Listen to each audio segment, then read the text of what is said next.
Bayangkan sebuah dunia, ya.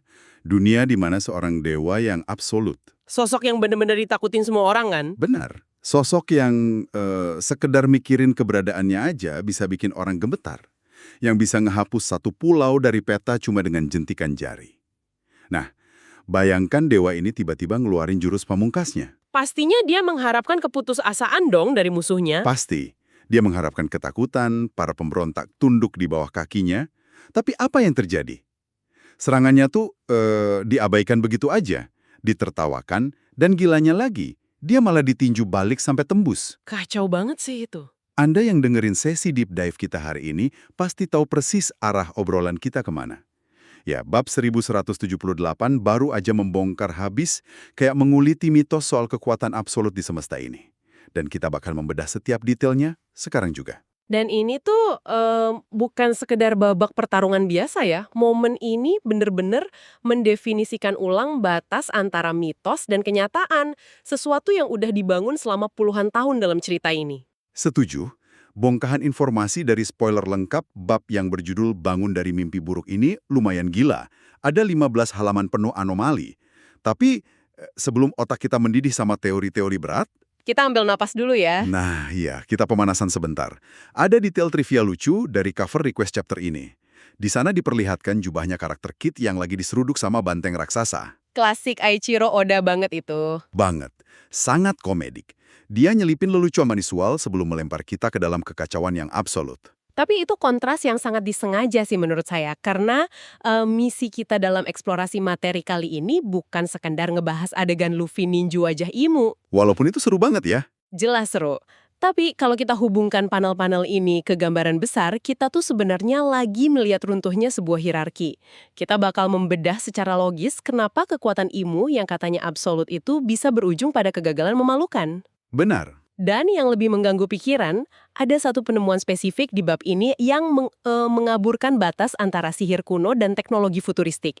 Sesuatu yang dalam literatur kuno sering kita sebut sebagai alkimia. Wah, oke. Tensinya langsung naik nih. Mari kita mulai dari konfrontasi utamanya dulu. Berdasarkan sumber kita, adegannya dibuka pas Imu misahin dirinya dari Gungko. Dia berubah jadi wujud bayangan hitam raksasa kan? Iya. Dan buat Anda yang ikutin lore ini dengan ketat, visual bayangan hitam ini persis banget sama. Sama insiden God Valley. Nah, identik di titik ini, Imu pakai sebuah teknik yang disebut Diabolical Confident. Namanya aja udah kayak kontrak iblis. Dia menusukkan dua tentakel hitam pekat langsung ke tubuh Luffy dan kepala naganya Loki. Tapi perhatikan ancaman psikologisnya. Imu nggak cuma nyerang fisiknya aja, dia ngasih ultimatum yang spesifik dan ngeri banget. Ancaman soal umur itu ya? Betul, dia bilang mereka berdua harus lenyap dari dunia ini kayak Rox di masa lalu, sebagai imbalan buat kekuatan yang lebih besar. Kalau nolak, umur mereka yang bakal diambil paksa. Terus Imu nyuruh mereka saling menatap dengan kebencian. Aturan main yang manipulatif banget. Itulah yang disebut domi reversi, semacam mekanisme pemaksaan kehendak di mana Imu meretas pikiran dan tubuh targetnya. Tapi, disinilah momen yang bikin saya ketawa sekaligus merinding. Reaksinya mereka berdua tuh di luar nalar. Domi resarsi ini gagal total. Bener-bener nggak mempan. Sama sekali. Luffy itu dengan tampang polosnya nendang tentakel hitam itu jauh-jauh, terus malah ngeluh. Apa yang kau lakukan? Ini bahkan nggak sakit sama sekali. Reaksi yang sangat Luffy. Banget. Dan Loki, dia bukannya takut nyawanya diancam, dia malah tersinggung berat gara-gara disamain sama sosok Rox. Kayak ancaman dewa itu cuma dianggap amin lalu aja sama mereka. Kegagalannya sendiri udah bikin kaget ya. Tapi yang jauh lebih memukau tuh respons Imu setelahnya. Dia nggak kelihatan shock, nggak panik, nggak marah. Iya, aneh kan? Sumber materi kita nyatet kalau Imu malah bergumam pelan, sudah kuduga kalian berdua. Nah, tunggu sebentar. Saya mau berhenti di sini karena ini lumayan mengganggu pikiran saya. Kalau Imu udah bergumam, sudah kuduga, berarti dia udah tahu dong, atau seenaknya memprediksi kalau domi reversi ini bakal gagal di Luffy dan Loki. Sangat mungkin dia udah memprediksinya. Terus pertanyaannya, ngapain Imu repot-repot buang energi ngeluarin jurus pamungkas yang dia sendiri ragu bakal berhasil? Apa ini semacam tes ping ke server musuh buat ngecek pertahanan mereka gitu? Wah, analogi ping server itu brilian sih. Dan kemungkinan besar emang itu yang lagi Imo lakuin. Dia sedang menguji sebuah hipotesis empiris. Cek ombak lah ya. Betul. Tapi sebelum Imu sempat memvalidasi hipotesisnya secara utuh, situasi di lapangan malah berbalik drastis. Ya, jelas. Pahlawan kita kan nggak suka ngebiarin penjahat nyelesain monolognya. Luffy langsung ngehajar sang dewa pakai Gomu-Gomu no Don Gatling. Dan pukulannya tembus. Saking gilanya iya, tinjunya tembus ngelewatin tubuh bayangan hitam Imu. Di detik yang sama, Loki yang udah balik ke wujud manusia, pakai serangan Ragnarok buat ngebekuin Imu dan Gungko dalam balok es seketika. Kombinasi serangan yang luar biasa. Bisa dibayangin nggak sih buat Anda yang suka main video game nih? Ini ibarat bos terakhir ngeluarin jurus ultimate yang animasinya semenit sendiri, tapi karakter Anda cuma nguat karena punya status immunity pasif. Terus bosnya malah kena stun. Haha, bosnya nge-freeze beneran ya ini. Kelumpuhan sesaat Imunu ini ngasih kita waktu buat menganalisis anomali terbesarnya. Kenapa sih serangannya bisa gagal? Ini yang jadi perdebatan panas kan awalnya. Bener. Sempat banyak perdebatan di kalangan pengamat cerita soal kelemahan Domi reversi ini. Tapi sumber materi kita dengan elegan mematahkan teori populer yang selama ini beredar. Kalau saya pribadi, awalnya mikir ini gagal karena faktor geografis. Maksud saya, Imuno kan makainya di Elbaf. Itu kan kandang raksasa. Wajar dong kalau Loki punya semacam home field advantage atau energi dari pulaunya yang nolak sihir asing. Argumen itu masuk akal banget di atas kertas. Banyak yang mikir gitu. Tapi teori geografis itu langsung patah kalau kita ingat satu fakta fundamental. Soal Luffy ya? Tepat. Loki emang lahir di Elbaf. Tapi Luffy jelas-jelas lahir di East Blue. Dia sama sekali nggak punya ikatan geografis atau magis sama tanah Elbaf. Jadi lokasi itu bukan variabel penentunya. Berarti harus ada kesamaan mutlak dong antara Luffy dan Loki yang nggak dimiliki orang lain. Benang merahnya apa nih? Kenapa raksasa sekuat Dory dan Brogy atau bajak laut kayak Rox bisa hancur sama kekuatan Imu? Tapi dua orang ini bisa nendang tentakelnya kayak ranting kayu. Disinilah analisis dari sumber kita benar-benar bersinar. Ada satu persamaan absolut antara Luffy dan Loki yang membedakan mereka dari Rox, Dory, atau Brogy. Apa tuh? Mereka berdua itu pengguna buah iblis yang udah mencapai tahap awakening. Oh, dan lebih spesifik lagi, awakening tipe Zoan ya? Betul sekali. Mari kita bedah mekanismenya pelan-pelan. Teori ini menyarankan kalau Domi reversi itu bekerja dengan cara menyusupkan sebuah entitas baru, semacam parasit kesadaran gitu ke dalam tubuh targetnya buat mengambil alih kendali. Oke, saya mulai nangkep logikanya nih. Kalau tubuh mereka itu sebuah wadah, Imu tuh mencoba menuangkan air ke dalamnya. Gitu. Nah, analogi yang pas. Masalahnya, bagi seseorang yang makan buah iblis, tubuh mereka pada dasarnya udah menampung kekuatan atau entitas independen dari buah itu sendiri. Apalagi yang udah awakening. Persis. Pada tahap awakening, tubuh, pikiran, dan jiwa si pengguna itu udah sepenuhnya menyatu sama entitas buah iblisnya. Jadi wadah yang Anda sebutkan tadi, volumenya udah 100% penuh. Udah mentok ya? Udah mentok. Makanya waktu Imu maksa masukin entitas barunya lewat tentakel hitam tadi, tubuh Luffy dan Loki secara otomatis nolak. Sistem mereka kebal karena emang nggak ada ruang lagi buat entitas luar. Wah, ini masuk akal banget. Biar saya pakai analogi teknologi lagi nih buat Anda yang lagi dengerin. Kalau Domi reversi Imu itu ibarat flash disk yang nyoba nginstal malware mematikan ke komputer. Komputernya nolak.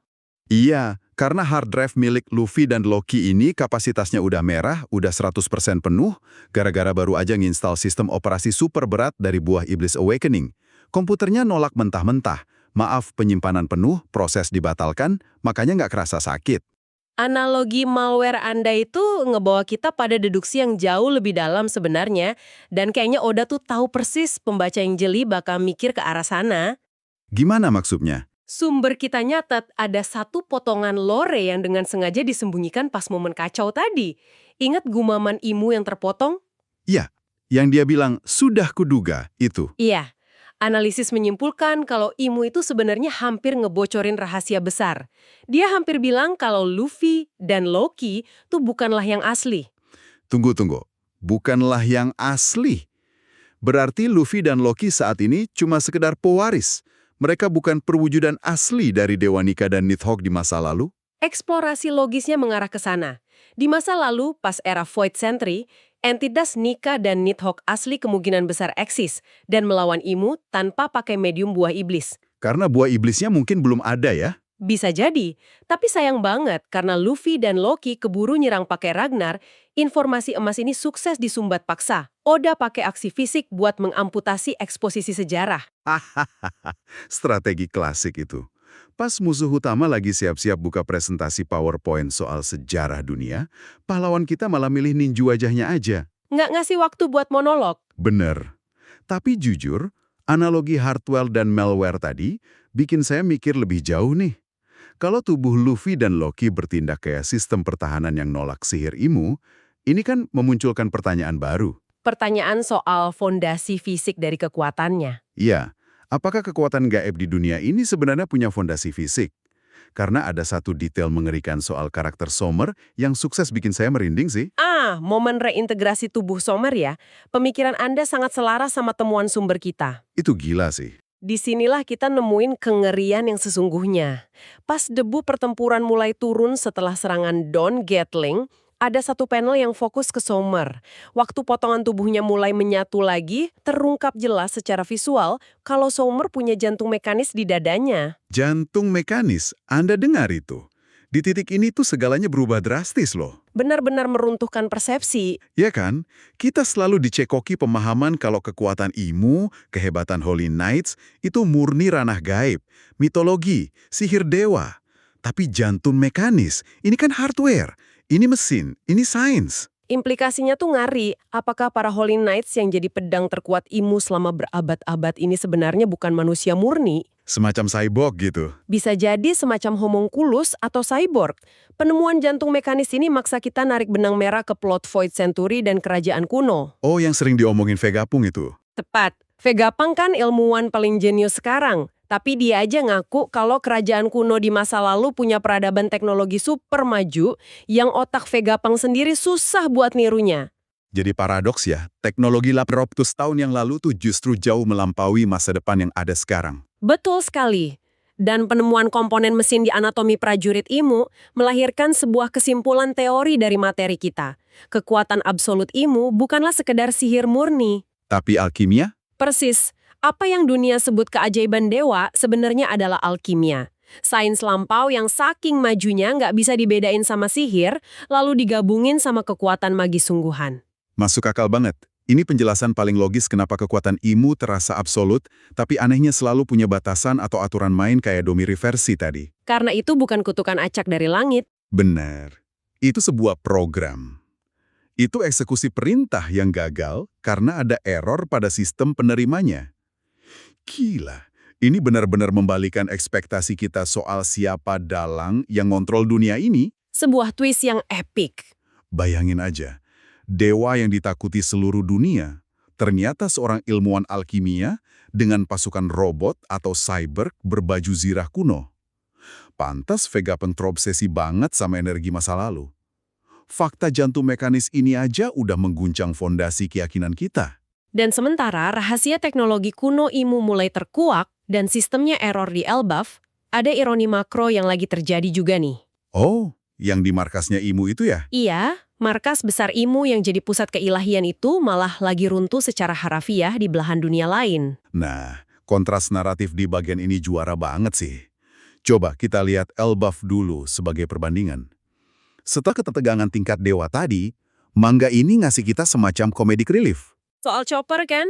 Iya. Sumber kita nyeritain gimana Chopper, dokter rusa kecil kita, nyembuhin para raksasa yang kena cipratan kutukan Domi reversi. Dan tebak gimana cara nyembuhinnya? Cuma dengan satu pukulan. Satu pukulan doang. Terus Zoro dengan logikanya yang simpel cuma bilang, oh mungkin Chopper bisa karena dia dokter yang hebat. Simplifikasi yang terdengar konyol buat sebuah kutukan entitas tertinggi ya. Sumber kita sendiri sempat mempertanyakan bagian ini loh.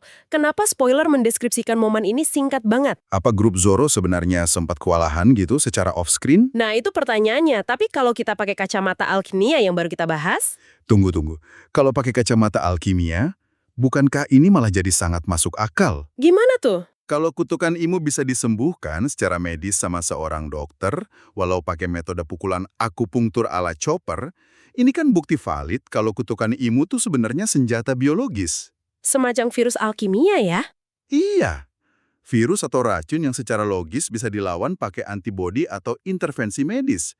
Bukan sihir gaib yang nggak tersentuh sains. Deduksi yang tajam banget. Anda benar. Intervensi medis chopper ini justru memperkuat argumen kalau kekuatan Imu berbasis pada manipulasi biologis dan kimiawi. Kesembuhannya menelanjangi sifat asli kekuatan itu sendiri ya? Betul. Logika di semesta ini perlahan mulai menyatu. Belum lagi kelakuan Luffy habis itu. Setelah sukses ngehajar Imu, dia bukannya pose gagah jadi pahlawan, malah masuk ke mode tua dan lemes gara-gara kehabisan tenaga. Terus merengek minta makan ke Loki. Iya, dan Loki dengan ego setinggi langitnya nolak mentah-mentah, nyuruh Luffy merangkak sendiri ke desa. Ujung-ujungnya, Luffy malah manfaatin Ragnar buat ngambilin makanan. Bayangin, sosok yang baru aja menghentikan kiamat kecil malah terkapar keriput minta daging. Hahaha, kontras banget sama yang terjadi di Marijoa ya. Nah itu, di Marijoa, ton ceritanya banting setir 180 derajat. Dari komedi di Elbaf, langsung masuk ke krisis geopolitik global. Bayangan Imu yang sebelumnya beku tiba-tiba menghilang, kan? Terus Shin berpindah ke tanah suci Marijoa. Dan apa yang kelihatan di luar kastil Pangea bukan kedamaian absolut kayak biasanya. Tapi kehancuran total, bangunan-bangunan sucinya terbakar hebat. Ini sinkron banget sama ucapan Imu sebelumnya. Di awal konfrontasi dia udah bergumam kalau tanah suci sedang dalam lautan api. Dia udah tahu markasnya diserang pas dia lagi sibuk di Elbaf. Gila sih. Dan sumber kita ngasih spekulasi menarik nih soal siapa dalang berani mati di balik serangan ke Marijoa ini.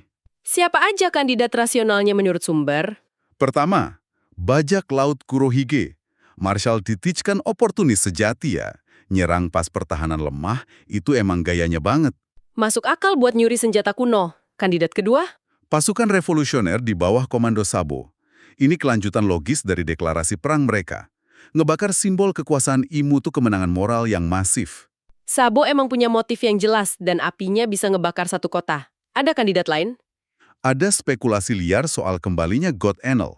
Mengingat tema dewa palsu, kedatangan dewa petir dari luar angkasa bakal jadi kekacauan yang puetis. Atau, pria dengan luka bakar yang pegang kunci sejarah. Siapapun pelakunya, mereka sukses menembus pertahanan yang dianggap mustahil selama 8 abad. Dan sukses bikin penguasa dunia panik. Betul, di halaman terakhir, Imu ngubungin Gorosei pakai Denden Wushi. Pas Gorosei jawab, kami di sini Imu sama. Imu malah ngeluarin pernyataan yang nggak disangka-sangka. Aku akan meninggalkan tanah suci untuk sementara waktu. Gila nggak tuh? Oh ya, info tambahan buat Anda yang dengerin, minggu depan mangga ini nggak libur ya. Wah, kabar baik itu. Tapi mari kita fokus ke implikasi struktural dari ucapan Imu barusan. Meninggalkan tanah suci. Ironinya pekat banget. Di satu sisi, Chopper membereskan kutukan dewa cuma dengan pukulan konyol. Luffy santai minta daging, tapi di sisi lain, sang dewa yang tadi ngancam nyabut nyawa, sekarang harus evakuasi dari rumahnya sendiri yang lagi kebakaran. Sebuah dekonstruksi karakter yang total. Bener banget. Kalau kita sintesis semua informasi hari ini, bab ini secara agresif menguliti keilahian Imu dan pemerintah dunia. Garis antara sihir dan teknologi runtuh karena jantung mekanisomer. Dan kutukan yang ternyata cuma program error. Betul, program yang gagal masuk ke wadah awakening. Dan akhirnya batas kekuasaan Imu runtuh oleh api pemberontakan di Marijoa. Ini ngebawa kita ke sebuah konklusi penting yang bisa Anda aplikasikan di luar konteks cerita. Terkadang pas kita berhadapan sama otoritas yang kelihatan absolut dan tak tertembus, kita secara alami ngerasa gentar. Tapi materi ini ngajarin kita sebaliknya. Tepat, pas kita berani ngelihat hal absolut itu pakai logika murni, kayak ngebedah sihir jadi teknologi purba, atau ngelihat kutukan jadi malware, kita bakal nemuin glitch di sistemnya. Titik lemahnya, mitos yang paling menakutkan ternyata bisa ditertawakan dengan kalimat, ini nggak sakit sama sekali. Pergeseran paradigma itu yang mengubah sejarah. Dan ini bawa saya ke satu pemikiran provokatif buat Anda renungkan. Silakan. Berangkat dari kegagalan tadi, kalau Imu terpaksa evakuasi dari tahta sucinya dan turun ke dunia bawah, apakah ini berarti tahta kosong yang jadi simbol ilusi perdamaian itu sekarang benar-benar kosong secara harafiah? Wow, beneran nggak berpenghuni dong sekarang? Dan bayangin implikasi psikologisnya. Kalau dewa kehilangan istananya, gagal mengeksekusi manusia yang ngetawain dia, dan malah kabur, berapa lama waktu yang dibutuhkan sampai seluruh dunia sadar kalau dewa mereka ternyata bisa berdarah? Pertanyaan yang ngeri banget. Hitung mundur menuju kekacauan global udah resmi dimulai. Pastikan Anda terus mempertanyakan hal-hal yang disajikan sebagai kebenaran absolut ya. Karena selalu ada jantung mekanis di balik sihir yang paling megah. Teruslah membaca, menganalisis, dan Sampai jumpa di sesi deep dive kita berikutnya.